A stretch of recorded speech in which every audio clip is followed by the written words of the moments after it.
Hello dear all, this is Sadanand Malik, welcomes you all in entire physics, and today's lecture we will study about the resolving power of a diffraction grating.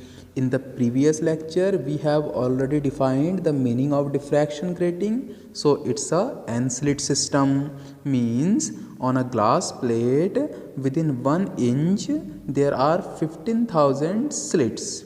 So that apparatus is known as diffraction grating.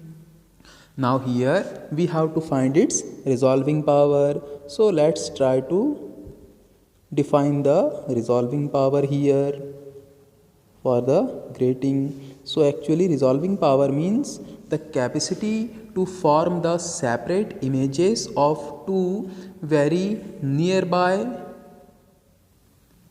to spectral line having the wavelength very close to one another. Means suppose we have two spectral lines of wavelength lambda and other having the wavelength lambda plus d lambda. Means here d lambda is small enough, means very close to one another. Then the ability to resolve, the ability to form just the separate images of these two spectral lines is known as the resolving power of grating. So here the resolving power of grating is defined as actually resolving power is equal to lambda average upon d lambda. Means here from this relation we can give a word definition to the resolving power is that ratio of the average wavelength of the two spectral line having very close wavelengths to the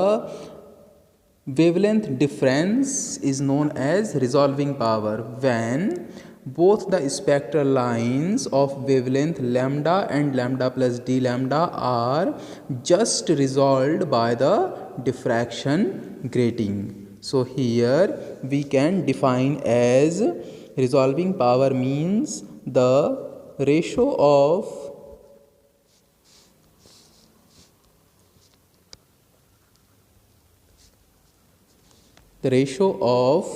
the average wavelength of two spectral lines having very close wavelengths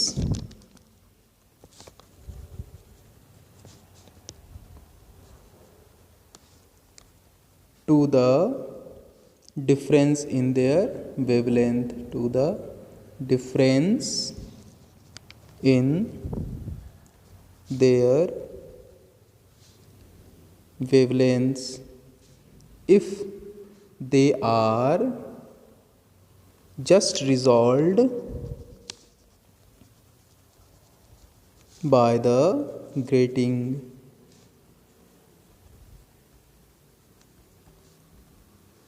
Is called its resolving power or resolving power of grating. Resolving power of grating. So here this is the formula for resolving power. But actually if lambda and lambda plus d lambda are very close to each other, then obviously we can say lambda average is nearly equals to lambda is nearly equals to lambda plus d lambda. Means here lambda average may be equal to lambda here. So resolving power may be defined as simply for very close wavelengths the resolving power may be defined as is equals to lambda upon d lambda. So this is the formula for resolving power of the grating. Suppose equation number 1, and we have to determine the value of lambda upon d lambda. How we can find its value? So to find this, let's consider a grating AB. Suppose this is a grating AB having n slits. Okay, suppose there is a grating AB and a beam of light having the wavelength Suppose a beam of light is made incident having the wavelength lambda and lambda plus d lambda having two wavelengths in this spectral line, in this incident light. When this light will incident on the grating, then most of the part of this light will move without any deviation and reaches to the central point of the screen. Suppose this is the central point O of the screen, but here a few part of light gets deviated from the slit. Suppose here this is the deviated portion of light. So obviously from here we have the relation beta E sin theta. For the grating we have E sin theta equals to n lambda. This is the condition of maxima we have. So from this relation it is concluded that obviously E is constant and the n is fixed also. N means the order of spectral line. So it is clear that if we increase the value of lambda, means on increasing the value of lambda, sin theta will increase, means theta will increase. So here we can say from this relation lambda is proportional to theta, or we can say here suppose theta is proportional to lambda, means here theta is the angle of diffraction and lambda is the wavelength. It means that if the wavelength is more, then the angle of diffraction is also more. So suppose this is the position of nth maxima. Suppose this is the position of nth maxima of the wavelength lambda. Suppose here the wavelength is lambda, and suppose this is the angle theta which is for the spectral line of wavelength lambda.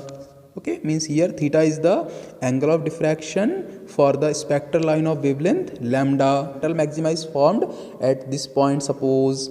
Similarly, obviously because the wavelength of lambda plus d lambda is slightly more than that of lambda, that's why here lambda plus d lambda spectral line will be deviated or be diffracted with some more angle. So suppose this is the spectral line of wavelength lambda plus d lambda. So here the nth maxima of lambda plus d lambda is formed, means here the wavelength is lambda. Here we can say the wavelength is lambda plus d lambda, suppose. So here this type of diffraction pattern we have found. Now let's see what will occur here. So this is the diffraction. So suppose the angle of diffraction for the spectral line of wavelength lambda plus d lambda is suppose theta plus d theta. It means that this angle will be d theta. So here this angle will be d theta. So this is the figure to explain the diffraction by the grating AB. Let's see here. For the just resolution, means here the spectral line of wavelength lambda and lambda plus d lambda will be just resolved, means here we have to apply Rayleigh's criteria. So according to Rayleigh we know, okay, according to Rayleigh two spectral lines are said to be just resolved if their maxima, okay, their maxima is coincide with the first minima of first minima of other by this way. Means if we consider the spectral line of wavelength lambda, then suppose this is the maxima and its first minima should coincide with the maxima of second spectral line. So here this is the first minima of the spectral line of wavelength lambda, means let us complete this intensity graph. So this type of diffraction pattern we will find for the wavelength lambda. Similarly, the central maxima or the first minima, okay, the first minima of the spectral line of wavelength lambda plus d lambda should coincide with the maxima of first spectral line. Means here suppose this is the central maxima of the wavelength lambda plus d lambda, then its first minima should coincide with the central maxima of first spectral line, means of the spectral line of wavelength lambda. So here this type of figure we have found. Let's complete this. So this is the figure. Suppose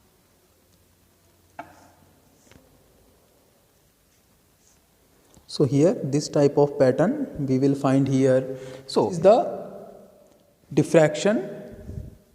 This is the diffraction pattern of spectral line lambda and lambda plus d lambda. Now let's try to find the resolving power, how we can find it. So suppose, look here beta, we have 2 points. Suppose this is the first point and this is the other point. So we have to take the observation corresponding to any of the points. So let us consider the condition corresponding to this point. Suppose corresponding to this point is O. Then corresponding to point O, let's write some observation here. So at point O, here we can write at point O. Which observation we will find? Let's write here. So at point O, the nth maxima of wavelength lambda plus d lambda is there. So here first condition at point O, first the nth maxima of lambda plus d lambda is there. Second thing, at the same point O, this is the first minima of the spectral line of wavelength lambda, means this is also the first minima of the spectral line lambda here, means at the point O. Second thing is that the first minima. Now let's try the first minima. Which first minima here? Actually after nth maxima, this is the first minima. Okay, it means that this is the first minima of spectral line of wavelength lambda after nth maxima. So here this is the first minima after nth maxima.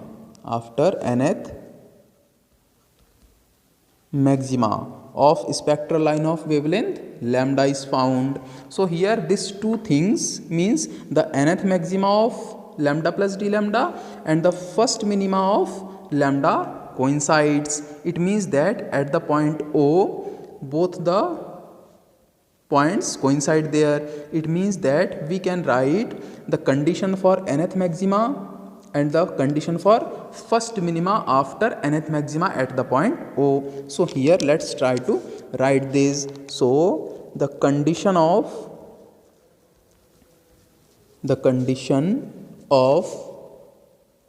nth maxima of wavelength lambda plus d lambda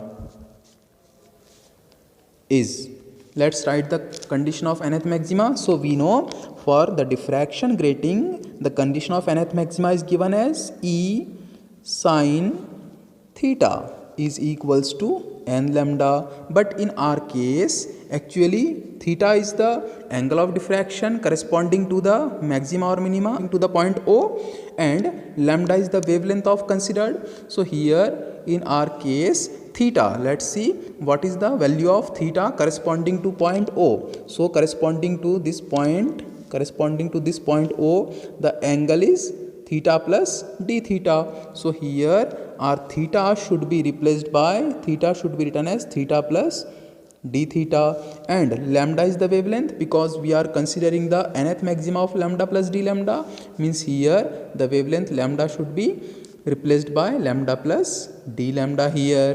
It means that this condition will become as E sin theta plus d theta, means now the angle of diffraction is theta plus d theta is equals to, because nth maxima, so here we have to write n, and lambda, in place of lambda the wavelength considered is lambda plus d lambda. So here this equation we have found for the nth maxima of the wavelength lambda plus d lambda, suppose equation number 2.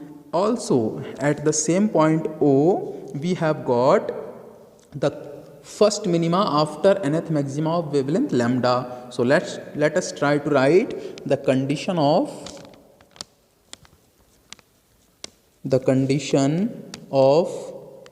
first minima after nth maxima of wavelength lambda. Means here we are going to write the condition for first minima. So here we know in case of grating the condition of minima is given as E sin theta is equal to m lambda upon capital N. This is the condition of minima, where actually n is the number of slits and m is equal to the number, means m is equal to either 1, 2, 3, 4 up to this, but here m should not be equal to 0, n, 2n, like this. Okay, it means that we can write m should not be equal to the integer multiple of capital N. Means here m should not be equal to this, because this, if m is equals to this, then it will become the condition of maxima. So m should be like this, but these values of m are not allowed. Now look here, what will happen if we keep m is equals to nn? Then obviously we have E sin theta is equals to, in place of m, if we put nn, we are going to see actually why the value of m should not be equal to small n into capital N. So let's try to substitute this value. So we have n capital N into lambda upon capital N. So this capital N will be cancelled out, and here we have E sin theta is equals to n lambda, and this is the condition of maxima. So here these values of n should not be allowed. So is it clear to all of you? Okay, now let's see for the first minima after nth maxima, what should be the value of m here? So actually if m is equals to nn, it means that it gives the condition of nth maxima. So here if we want to find the first minima after nth maxima, then we have to keep m is equals to nn, means for nth maxima, plus 1 means first minima after nth maxima. So in our equation, in this equation, we have to keep m is equals to nn plus 1. So here let us try to write the condition. So E sin, now in place of theta, look here beta, in place of theta, because we are going to take the observation corresponding to the point O, corresponding to this point. Okay, and corresponding to this point the angle of diffraction is theta plus d theta. So here it will become E sin theta plus d theta is equals to, on right hand side what we have.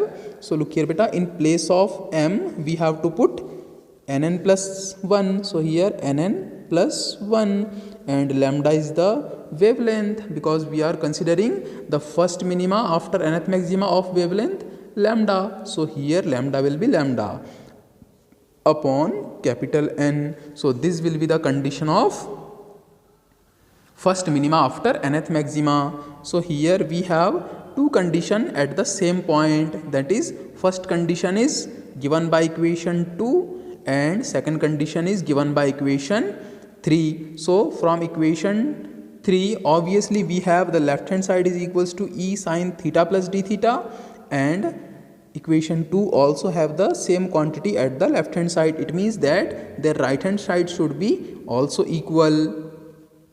So here we can write from equation 2 and 3. From equation 2 and 3 we have, from equation 2 we have the left hand side as, right hand side as n lambda plus d lambda. So here let's write n under costak lambda plus d lambda is equal to, and the right hand side of equation 3 is given by this. So it is nn plus 1 lambda upon capital N. Now let's try to solve multiplying this n inside the bracket. Then we have n lambda plus n d lambda is equal to, now let's multiply this n inside the bracket, then we have n plus 1 upon n, and again multiplying this lambda to the bracket, then we have here lambda n plus here lambda also. So this term on the right hand side we have. Now let's solve here. So this n lambda and this n lambda will be cancelled out. We have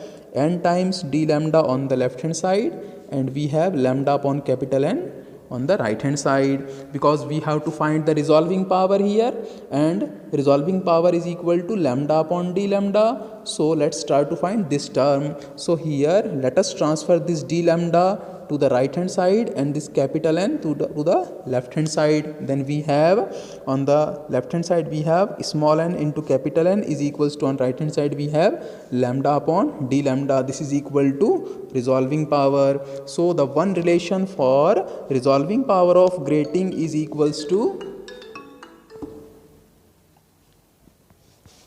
small n into capital N. Now let us try to find the other relation for resolving power. So here for the nth maxima we have the relation E sin theta is equals to n lambda. So here let us try to find the value of n here. So n will be equal to, transferring this lambda to the left hand side, we have E sin theta upon lambda. Now let us substitute this value of n in this equation. Then resolving power will become, resolving power is equals to, in place of n we have to put E sin theta upon lambda into capital N. So here this is the another form of resolving power. So this is the relation for resolving power of grating. Resolving power of grating. And it means that if we want to find the resolving power of grating, then from this relation we have to find the value of n, the value of E, and the value of theta, and the value of lambda. So here if the lambda is given, suppose the lambda is given, then by the property of grating we can find n and E also. How? So here for a grating having 15,000 lines per inch, 15,000 lines per inch, we have the value of capital N is equals to 15,000, and E means here is the grating element. And how we can find the grating element? So here grating element is equals to 2.54 centimeter upon 15,000 lines. So here by solving this we can find the value of E, and here n is equals to 15,000. And obviously if we want to find the value theta means the angle of diffraction. So here the angle of diffraction may be found by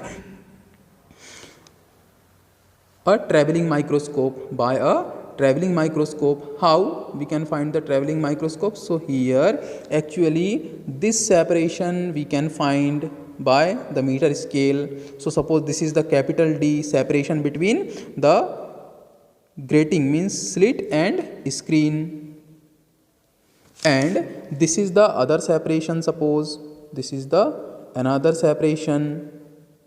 So suppose this is separation, this separation may be found by the traveling microscope. So this separation is suppose small d. Then by applying tan theta, by applying here tan theta, we can find the value of theta here. So tan theta means, tan theta will be equal to, suppose this is the angle, so tan theta is equals to perpendicular upon base.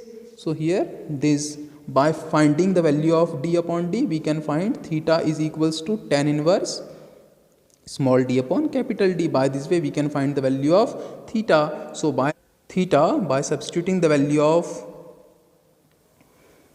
theta and the value of E and the value of N and the value of N, we can find the resolving power of grating. So finally let's write the formula for resolving power of grating. So resolving power of grating is equals to N E sin theta upon lambda.